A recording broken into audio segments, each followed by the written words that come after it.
दोस्तों, आपका स्वागत है हमारे यूट्यूब चैनल पर। और आज हम आपके लिए एक वीडियो लेके आए हैं जिसके अंदर हम रिज़ल्ट के बारे में, जिनका रिज़ल्ट आया है नॉरसेट 2022, उनके लिए इन्फॉर्मेशन है जो कि उनको अब आगे क्या करना है। जिनका सिलेक्शन हो गया अब उनको आगे क्या करना है उसके बारे में हम वीडियो लेके आए हैं। तो आइए हम डिस्कस करते हैं इसके बारे में।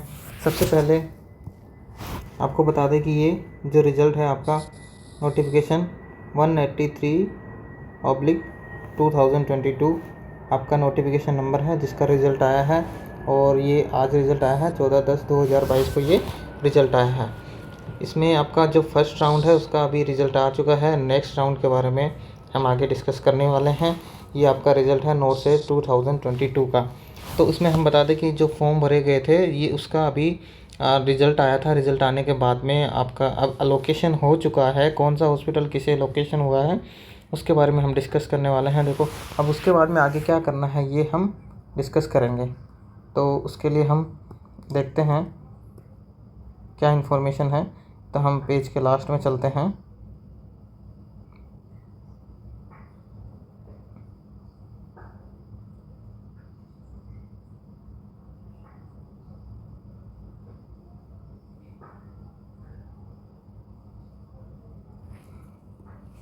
हाँ, तो हम पेज के लास्ट में आ चुके हैं।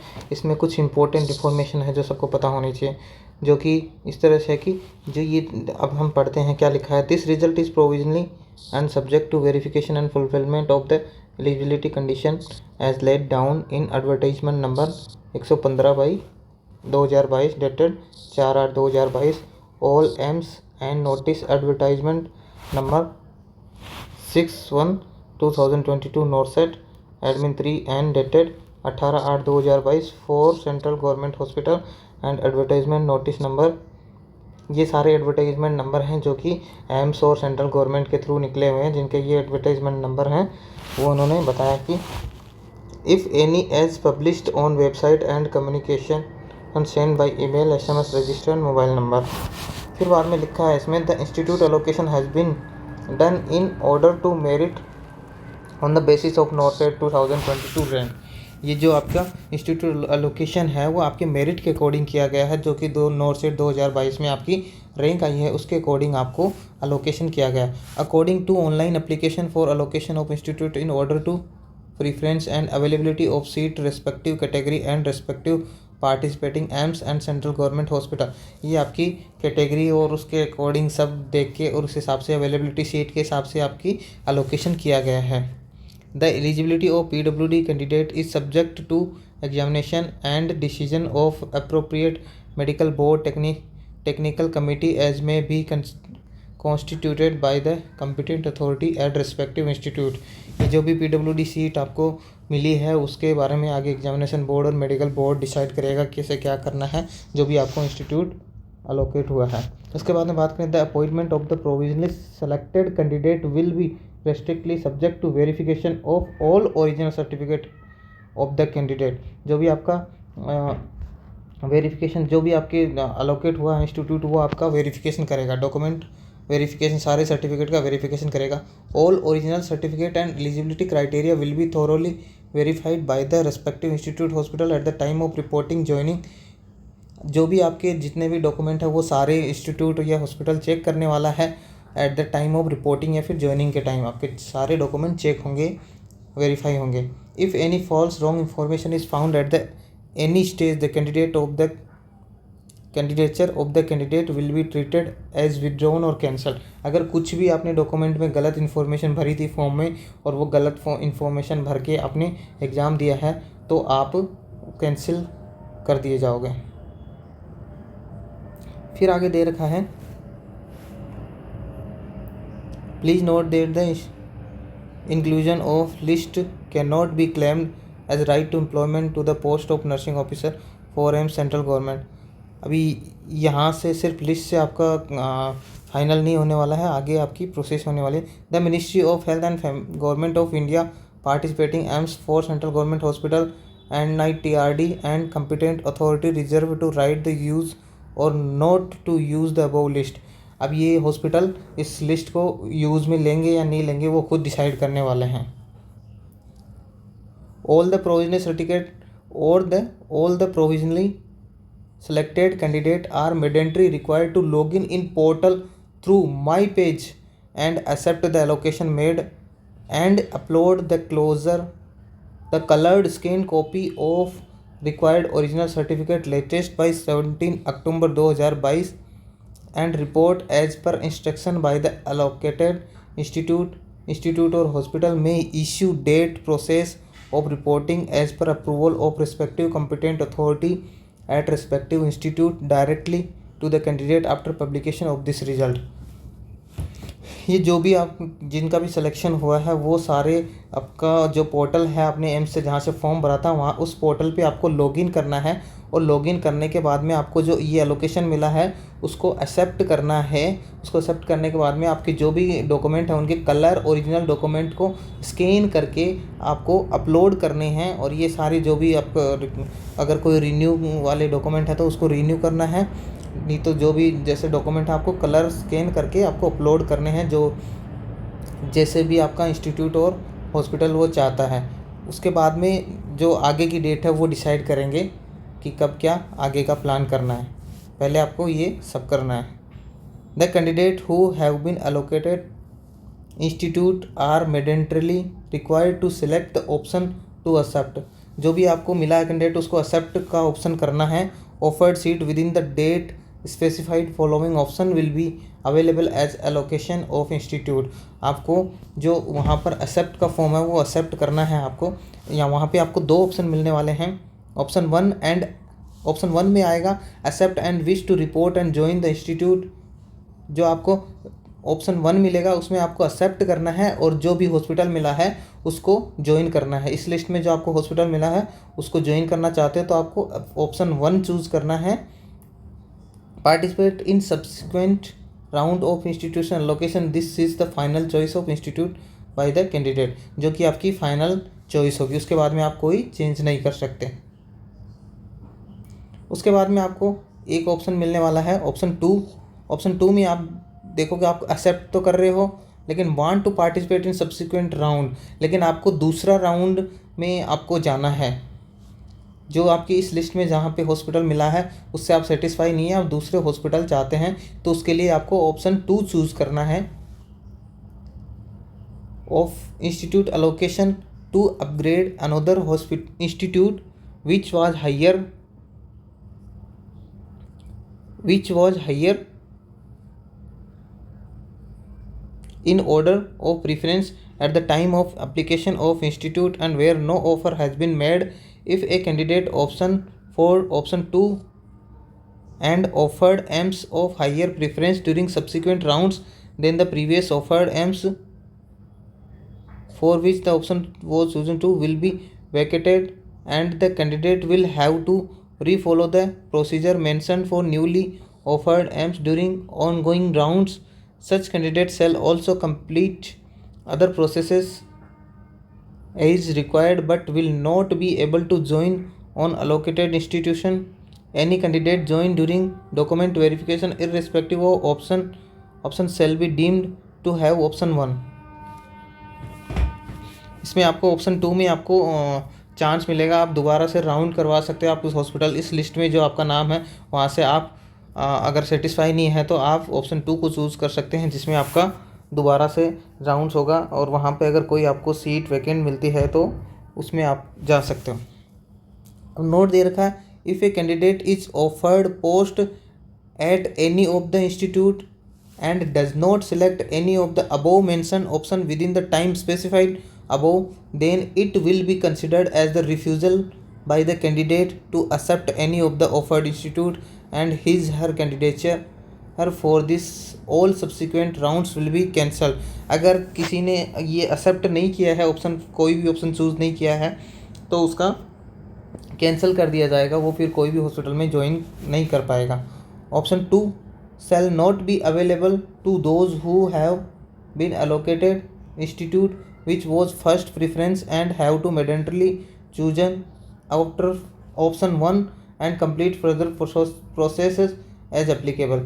अगर ऑप्शन 2 उनके लिए वैलिड नहीं होगा जिन्होंने ऑप्शन 1 ऑलरेडी चूज कर लिया है। उसके बाद में हम बात करें a candidate who was been who has been offered seat at any of 4 central government hospital will not be able to considered for upgradation in other central government hospital admin 3 4 central government hospital in subsequent round of AIMS allocation subject to other criteria procedure mentioned in all information brochure। जो आपको central government hospital मिले हैं वो central government के अलावा फिर दूसरे में नहीं जा सकता, इन 4 सेंट्रल गवर्नमेंट के अलावा कहीं और नहीं जा सकता। The candidate who are eligible only for 4 central government hospital or have filled choice only 4 central government hospital and seat has been allocated are required to mandatory choose option 1। अगर किसी ने 4 सेंट्रल गवर्नमेंट को choose किया था, apply किया था और उसको मिल गया पहले से ही, तो वो सिर्फ ऑप्शन 1 ही चूज करेगा, ऑप्शन 2 उसको चूज नहीं करना है। The candidate choosing option 2 are required to deposit a security deposit refundable after joining of 25,000 as per payment method prescribed in the information brochure provided in the portal and upload the detail as required therein. Security deposit will forfeited in case of failure to join allocated institute or hospital. जो candidate option 2 choose करेगा उसको fees देनी है जो कि refundable होगी, वो 25,000 होने वाली है, वो ज्वाइनिंग के बाद में उसको रिफ़ंड हो जाएगी। अगर वह ज्वाइन नहीं करता है तो भी वो रिफ़ंड हो जाती है। All candidate must exercise options carefully as no change is allowed after closing dates. जो भी आपको चूज़ करना है वो ऑप्शन आप ध्यान से चूज़ करें, उसके बाद में अगर डेट क्लोज होगी उसके बाद में आप कुछ नहीं कर सकते। Above options must be exercised actively and carefully within given dates, otherwise the offer will lapse and the offered seat will be forfeited and deemed to be equivalent to refusal to accept and withdrawal of candidature from post of any AIMS central government hospital. अगर कोई भी option आपने choose नहीं किया है तो आपका फिर कैंसिल माना जाएगा, वो एक्सेप्ट बाद में नहीं कर सकते, आपका लैप्स हो जाएगा। Note, if any candidate who has been allocated a seat and does not respond to any above manner his seat shall stand cancelled, he or she shall be ineligible for further rounds of application online seat allocation. अगर किसी ने कोई भी option choose नहीं किया है तो वो उसका सीट कैंसिल मानी जाएगी, वो आगे कोई भी राउंड्स में पार्टिसिपेट नहीं कर सकता।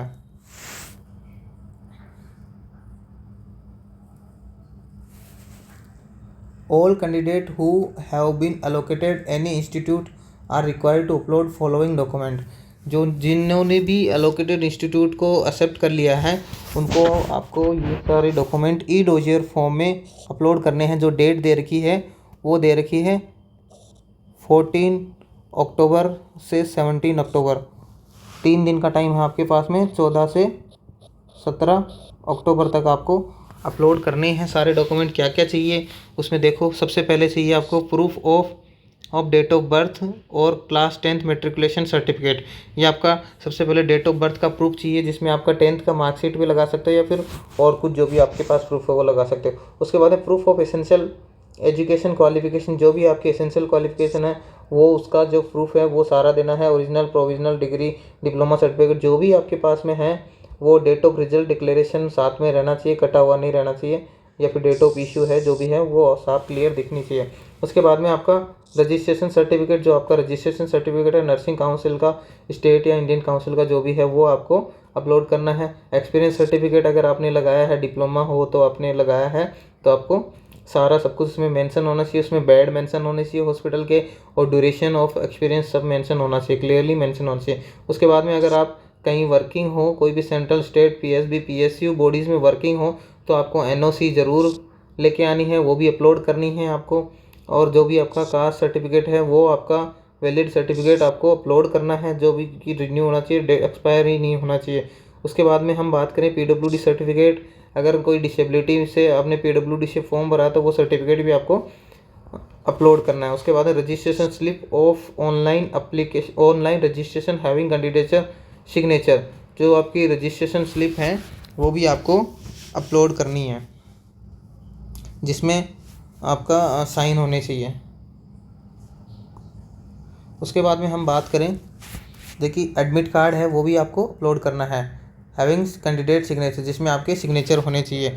Copy of original ID card for proof of identity issued any government authority, आपका आधार कार्ड या फिर जो भी आपका कार्ड है, आईडी कार्ड, आपका वोटिंग कार्ड या फिर आधार कार्ड, जो भी आपका कार्ड है, लाइसेंस जो भी हो सकता है, वो आपको अपलोड करना है। आपकी लेटेस्ट फोटोग्राफी अपलोड करनी है। स्कैन सिग्नेचर आपको अपलोड करने हैं। लेफ्ट थंब का इम्प्रेशन आपको अपलोड करना है। और स्टैंडर्ड डिक्लेरेशन फॉर्म है वो आपको मिल जाएगा, वो भी फॉर्म आपको अपलोड करना है। Copy of address proof issued by government authority like electricity bill, ration card, voter ID, ये कुछ भी आप दे सकते हैं। आधार कार्ड भी दे सकते हैं, ये आपको अपलोड करना है। Candidate who fail to upload produce valid category certificate OBC, EWS, SC, ST, PWD, etc. during document verification as per claimed category in registration form, candidature will not be considered. In this case, allocated reserved category seat will be cancelled and eligibility in subsequent rounds, if any, shall be subject to cut off rank of unreserved category. अगर आपने category certificate का नहीं लगाया और आपका location seat category wise हो रखी है, तो आपका जो सीट लोकेशन है वो कैंसिल कर दिया जाएगा। फिर आपको यूआर में कंसिडर किया जाएगा। अगर आप एलिजिबल हो तो आपको यूआर में इंक्लूड कर लिया जाएगा, नहीं तो आपकी सीट कैंसिल कर दी जाएगी। उसके बाद में वैलिड कैटेगरी सर्टिफिकेट, जो आपका कैटेगरी सर्टिफिकेट है वो वैलिड रहना चाहिए। OBC non creamy layer certificate in English और Hindi in the format provided by the DOPT vide OM, ये जो आपका नंबर है ओम नंबर, उसमें डेटेड 30/5/2014, जिसके कोड आप देखना, ये आप उसके अकॉर्डिंग रहना चाहिए, कुछ भी अगर उसमें चेंजेस नहीं होना चाहिए। ये आपका आप ओम नंबर जो देख सकते हो सारा इश्यूड होना चाहिए, कोई भी उसमें गड़बड़ नहीं होनी चाहिए। The vacancy were advertised in financial year 2022-23, therefore valid NCL OBC certificate issued during the period from 1/4/2022 से 31/3/2022 will be considered valid। OBC certificate है वो आपका इस पीरियड के अंदर होना चाहिए, 1/4/2022 से 31/3/2023 तक होना चाहिए, इसके बीच में होना चाहिए। Candidate who have NCL OBC certificate issued before the or after this period will not be considered valid for this advertisement. Candidates applying under OBC category must produce the valid certificate in format of providing the DOPT OM number 36/036/2013 ESST। ये आपको जो आपका OBC certificate है वो इस date के within होना चाहिए, इससे पहले का नहीं चलेगा। अगर आपका हो तो आप चेंज करवा सकते हो, रिन्यू अभी भी करवा सकते हो। The vacancy advertise under EWS category as per government instruction issued by DOPT, ये जो आपका वो भी आपका रिन्यू होना चाहिए। ये आपका 1/4/2022 के बाद का होना चाहिए और 31/3/2023 तक वैलिड होना चाहिए। ये आपका ध्यान रखना, जो भी आपके सर्टिफिकेट हैं वो आपको रिन्यू करवाने हैं। सारा PWD का भी ऐसा ही है, आपको रिन्यू करवाना है अगर आपका एक्सपायर है तो। Document verification will be started immediately after closing date of accepting online seat allocation. जो आपके डॉक्यूमेंट वेरिफिकेशन है वो जब आपकी डेट थी, वो डेट जब एक्सपायर हो जाएगी, डेट जैसे ही ख़त्म हो जाएगी, उसके बाद में कभी भी ये दोबारा से डॉक्यूमेंट वेरिफिकेशन आपका स्टार्ट कर देंगे। All participating institute hospital are required to complete document verification and issue appointment letter with approval of respective competent authority as respective institute hospital by 7 November. 7 नवंबर से पहले आपको वेरिफिकेशन करना है डॉक्यूमेंट का। पार्टिसिपेटिंग एम्स हॉस्पिटल में prefer the verification in online offline. जो आपका हॉस्पिटल हैं, एम्स या हॉस्पिटल जो भी हैं आपका, वो ऑनलाइन या ऑफलाइन कोई भी वे आपका डॉक्यूमेंट वेरिफिकेशन का चूज़ कर सकते हैं। Candidate subject to the last date prescribed closure 11th above, ये जो आपकी डेट है उससे पहले वो कर देंगे। ऑल पार्टिसिपेटिंग एम्स और central government hospital NITRD reserve the right to cancel the candidature. अगर कोई भी इसमें प्रॉब्लम हुई, कोई भी डॉक्यूमेंट कंप्लीट नहीं मिले, तो आपकी सीट है वो कैंसिल कर सकते हैं। उसके बाद है any additional communication shall be made only through registered email ID and mobile number by email and SMS. All the provisionally selected candidates are advised to regularly check email, SMS and visit the website exam.ac.in and website of respective institute or hospital for the latest update. आपको जो भी कोई अगर communication कुछ भी होगा तो आपको मैसेज से इन्फॉर्म या फिर मेल से मैसेज कर दिया जाएगा। फिर भी आप वेबसाइट को विजिट करते रहना, जो भी आपको हॉस्पिटल लोकेट हुआ उसकी वेबसाइट चेक करनी है और एम्स भी आपको वेबसाइट चेक करनी है। Thank you. अगर कोई और क्वेरी हो तो आप कमेंट करके पूछ सकते हैं।